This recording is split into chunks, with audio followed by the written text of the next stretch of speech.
आप सभी भक्तों को फाल्गुन मास के कृष्ण पक्ष की एकादशी यानी कि विजया एकादशी की ढेर सारी शुभकामनाएं।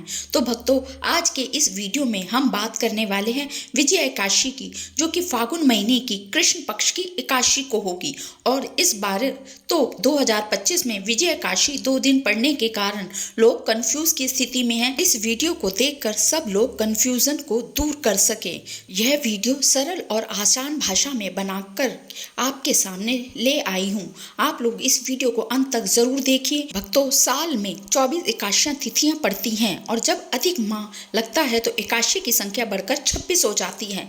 हर महीने में 2 एकादशी आती हैं, एक कृष्ण पक्ष में और दूसरी शुक्ल पक्ष में। हर एकादशी की पूजा पाठ महत्व सब अलग अलग होता है। हिंदू धर्म में कृष्ण पक्ष और शुक्ल पक्ष की एकादशी को बेहद ही शुभ माना जाता है। एकादशी के व्रत के बारे में पद्म पुराण में बहुत वर्णन मिलता है। मान्यता है कि एकादशी का व्रत रखने से भक्तों की मनोकामनाएं पूरी होती हैं और संसारिक कष्ट दूर होते हैं और विजय की प्राप्ति होती है। एकादशी व्रत के दिन भगवान विष्णु और माँ लक्ष्मी जी की पूजा की जाती है। मान्यता है कि इस दिन पूजा करने से शुभ फल की प्राप्ति होती है। भक्तों, पूज्य गुरु जी ने कहा है कि साल में 24 एकादशी तिथि आती हैं। यह बात तो सबको पता है कि लेकिन फाल्गुन महीने में पड़ने वाली विजया एकादशी का बहुत बड़ा महत्व होता है। जी हाँ दोस्तों, यह फाल्गुन मास की एकादशी जिसे हम विजय एकादशी कहते हैं। और भक्तों, एक खास बात, इस एकादशी का व्रत रखने से भगवान विष्णु, माता लक्ष्मी के साथ साथ भगवान राम की भी कृपा प्राप्त होती है। यह एकादशी पूरे के पूरे 144 वर्षों के बाद दुर्लभ संयोग में पड़ने जा रही है। और दोस्तों, पूज्य गुरु जी ने कहा है कि आने वाले जो भी एकादशी होगी वह फाल्गुन मास की सबसे बड़ी एकादशी होगी, जिसे विजया एकादशी भी कहा जाता है। अभी फाल्गुन का महीना चल रहा है और प्रयागराज में महाकुंभ भी लगा हुआ है, इसलिए इस विजय एकादशी का महत्व बहुत ही ज्यादा बढ़ गया है। दोस्तों, हमारे हिंदू धार्मिक ग्रंथों में इस एकादशी को सर्व सुख प्रदायिनी यानी कि सभी सुखों को देने वाली एकादशी बताया गया है। विजय एकादशी का व्रत और पूजा जो कोई भी करता है उसको धन, धान्य, ऐश्वर्य और साथ ही मानसिक शांति से लेकर वैकुंठ धाम तक सब कुछ प्राप्त हो जाता है। साथ ही भक्तों, वीडियो के अंत में हमने विजय एकादशी से संबंधित कुछ ऐसे रामबाण उपाय बताए हैं जिन्हें विजय एकादशी के दिन करने से आपके घर में किसी चीज की कमी नहीं रहेगी। और यदि आप पितृदोष से परेशान हैं तो क्या उपाय आपको इस दिन करने चाहिए, तो आप लोग इस वीडियो को अंत तक जरूर देखें और वीडियो को लाइक जरूर करें। भक्तों, फाल्गुन मास के कृष्ण पक्ष की एकादशी को विजया एकादशी कहा जाता है। हिंदू धर्म में इस एकादशी का बहुत महत्व है, क्योंकि ऐसा माना जाता है कि इस दिन भगवान विष्णु की पूजा करने से भगवान श्री हरि विष्णु उनकी सभी मनोकामना पूरी करते हैं। भक्तों, आपकी जानकारी के लिए हम आपको एक बात और बता दें, इस दिन भगवान विष्णु की उपासना से साधक को हर जगह विजय प्राप्त होती है। पौराणिक कथा के अनुसार प्रभु श्री राम ने यह व्रत किया था, जिसके प्रभाव से रावण का वध हुआ और उन्हें लंका पर जीत हासिल हुई थी। लेकिन दोस्तों, इस बार 2025 में विजय एकादशी व्रत को लेकर लोगों के मन में कंफ्यूजन बना हुआ है। यह व्रत किस दिन रखा जाए, 24 या 25 फरवरी। साथ ही इस वीडियो में हम आपको ये भी बताएंगे कि कब किया जाएगा व्रत जो है, उसके नियम क्या होंगे, विजय एकादशी के व्रत की पूजा कैसे करनी चाहिए, पूजन विधि क्या होगी, व्रत में क्या खाना चाहिए और क्या नहीं। इस बार फाल्गुन कृष्ण एकादशी तिथि प्रारंभ होगी 23 फरवरी रविवार दोपहर 1:56 पर। इससे पहले तक दशमी तिथि रहेगी और एकादशी तिथि समाप्त होगी 24 फरवरी दिन सोमवार को दोपहर 1:44 पर। इसलिए इस बार केवल 24 फरवरी दिन सोमवार को ही एकादशी का व्रत रहेगा। पहले दशमी तिथि के नियमों का पालन किया जाएगा और तुलसी के पत्ते तोड़कर रख लिए जाते हैं। लेकिन रविवार के दिन ना तो तुलसी जी में जल दिया जाता है, ना ही तुलसी के पत्ते तोड़े जाते हैं। तो आप शनिवार को ही तुलसी जी के पत्ते तोड़कर रख लिए।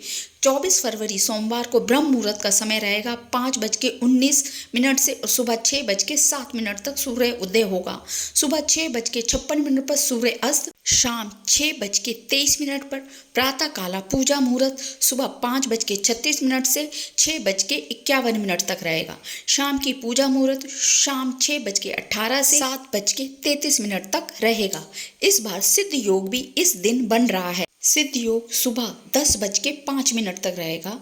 इस दिन राहु काल का समय है सुबह 7:30 से 9 बजे तक। आप सुबह की पूजा कर सकते हैं। हरिवासर का समय समाप्त होगा 24 फरवरी दिन सोमवार को शाम 7 बजे तक।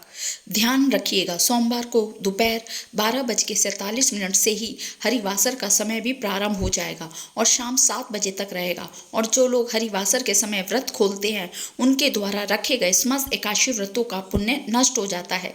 इसलिए व्रत रखने के साथ साथ व्रत पारण मुहूर्त की जानकारी भी आपको होनी चाहिए।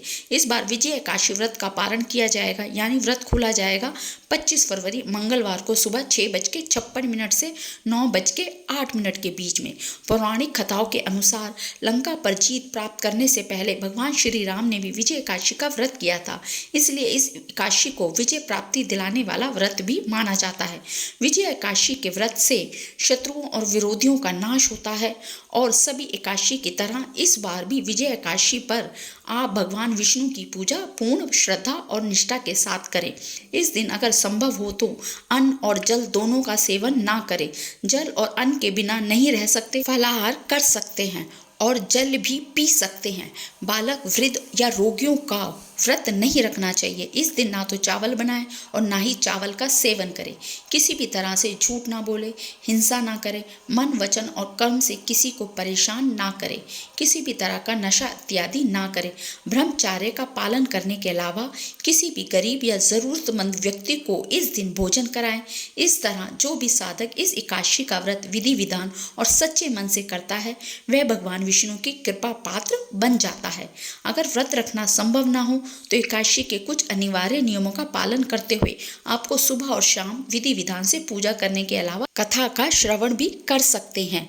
उपवास पूर्ण माना जाता है और इस एकादशी वाले दिन तुलसी माँ को चुनरी अवश्य चढ़ाना चाहिए, जिससे आपको माता लक्ष्मी और श्री हरि विष्णु का विशेष आशीर्वाद प्राप्त हो सके।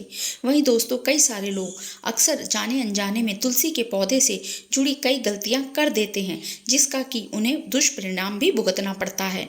जैसे कि कई सारे लोग अपने घर में तुलसी का पौधा लगा तो लेते हैं लेकिन तुलसी माँ को चुनरी नहीं उड़ाते हैं, जिसके कारण उन्हें फलों की प्राप्ति नहीं हो पाती। हमेशा याद रखें, माता तुलसी को चुनरी अवश्य चढ़ाना चाहिए, क्योंकि तुलसी न केवल एक पौधा है बल्कि ये हमारी माँ के समान है।